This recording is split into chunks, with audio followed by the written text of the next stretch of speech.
In today's video, I have the Pit Boss Wi-Fi controller firmware update. Hey, this is Ricer from Dead Broke Barbecue, Wisconsin, and welcome back to the channel. But if you're new here, we try to help you enhance and amplify your backyard barbecue fun. Now, I can honestly say that this new updated controller is working a lot better, and it even has the 10-degree increments. So grab a Phillips screwdriver and some zip ties, Space Cowboy. We're gonna amplify some backyard barbecue fun.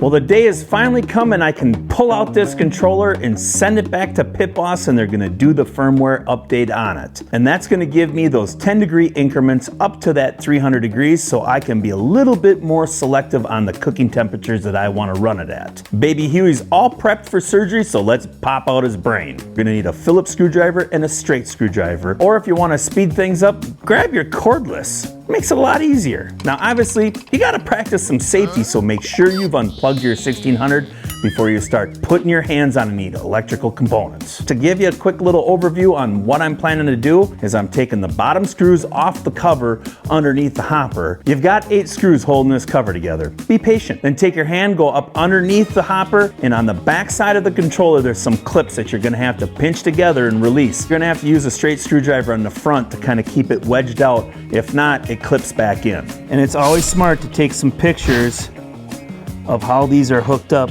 just in case you don't get a schematic when they send it back in.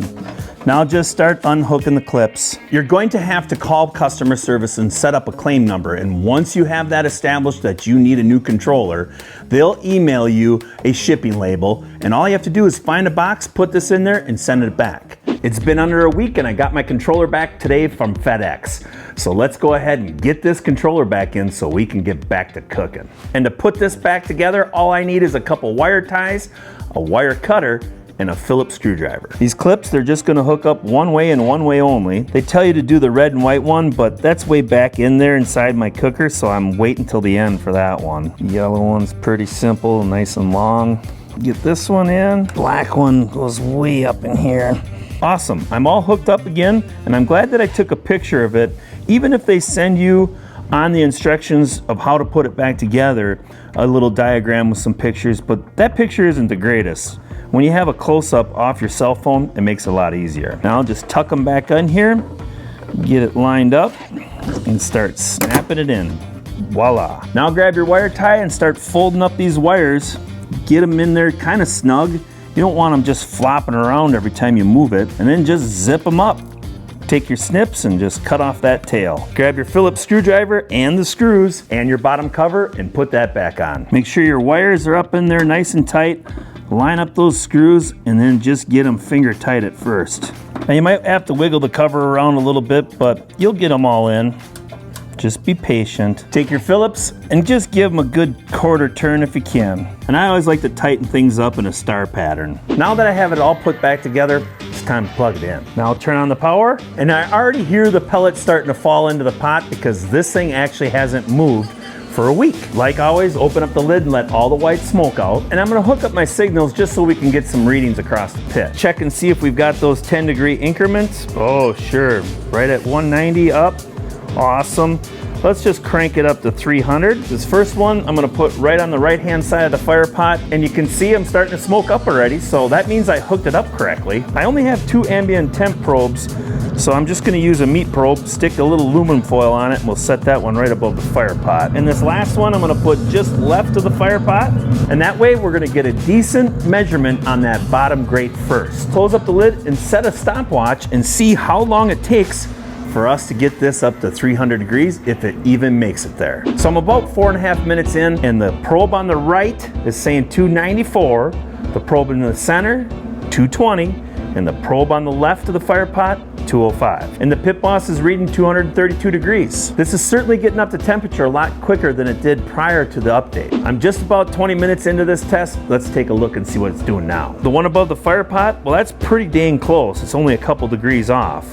The one on the left, that's only about 10 degrees off. The one on the right, well, that makes sense, obviously, that it's so hot because it's right to the edge of that fire pot. And that's always your hottest spot. So it's doing pretty good. Yes, there is a big temperature difference from the left to the right because this pit is still coming up to temperature. It's only 37 degrees out today. It's not as cold as when I first started using the Pit Boss 1600, but it's not that far off. So I brought you back a little quick. It's just below 27 minutes. The Pit Boss is reading 297. To the right of the fire pot, 359. Right above the fire pot, 299. And just to the left, 288. So I'm gonna run it for about another 20 to 30 minutes to see if it gets even a little closer. But remember, this is a big pit. Baby Huey's a monster. But I'm certainly happy to see that it's actually getting up to 300 degrees on my signals now, because before, it was always about 50 degrees below the actual setting. So this firmware update, it's working for me. All right, I'm 45 minutes into this test. Let's go ahead and check out that controller one more time at this position. Now you can see that the Pit Boss is reading about 304, 305. The right side, 356. The center pot, 316, and the left side, 308. I'm really happy with that. Being about 45 from left to right, that's nothing. I've had cookers that have done a lot worse than that. So if you're doing a couple briskets, put one in the middle rack and one on the bottom left. That'll work. But remember, there's no thermal mass in here, so we don't have anything constricting any of the heat. That's just the chamber itself, what it's reading. I'm gonna put in my third shelf and then we'll do some testing from the bottom to the top. All right, so we'll take the one from the left, we'll put it right here in the middle above the fire pot. Take the one on the right, and we'll do the same on the top shelf, just like that. We'll close up the lid and we'll just run it for about 10 minutes and we'll see where we're at from the top to the middle to the bottom. So it took about 15 minutes to get back up to temperature, but that's because I was filming. So here's our top rack, here's our middle rack, and here's our bottom rack right above the fire pot. That's pretty dang accurate. And I have seen my signals go up to about 302 degrees, so hey, it's reading accurate right above the fire pot now. And if you recall before the update, my signals always read about 50 degrees cooler. And in reality, this controller has been rebooted, so it's starting the learning process all over again. So my guess, the more that I run Baby Huey, the better it's gonna get. It will start to learn, and it might even become a genius. Well, maybe not a genius, but Baby Huey certainly is gonna become a better student. It's a great time to become a subscriber to Dead Broke Barbecue of Wisconsin. And I'm changing it for all of you subscribers to Nation, because we're all over. There's all kinds of us dead brokers, right? And you might as well turn on that notification bell too. Why not? Go for the gusto. But I appreciate you watching, and I'll see you in the next video.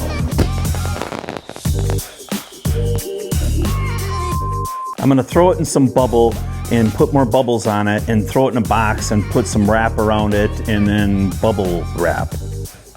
God. If you haven't already, this is a great time to become a subscriber to the Dead Broke Barbecue Nation. Join us and